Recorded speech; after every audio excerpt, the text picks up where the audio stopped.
মাওড়ো second রে। এই কে রে? বাবা আমি বিড়ি খাইনি। হারাম জাদা, আমার 3 বেলা ভাত খেতে না দিলে আমি সহ্য করতে পারি, তুই আমার 3টা থাপ্পড় মারলে আমি সহ্য করতে পারি, কিন্তু মিথ্যা কথা বলে আমার সহ্য হয় না গো। বাবা আমি বিড়ি খাইনি বাবা, আরে কিসে না কিছু ধুমান যাই না। তুই ভাত খাস আর আমি কি খাই সুজি? আমি অভিনেতা না হলে তোর অভিনয় বুঝি। বাড়ির চাষকে তোর খবর আছে।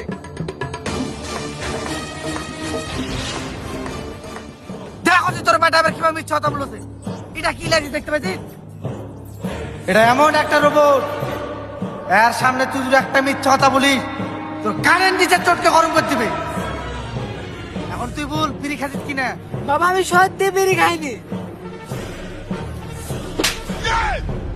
দেখলু তোর বেটা কত বড় মিথ্যা বাদ। তোর বয়স থাকতে বিড়ি আমরা ছেড়ে দেখে নিত।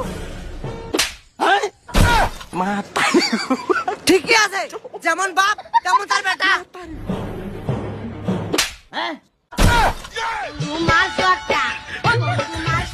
তাহলে আমার বাপ কে?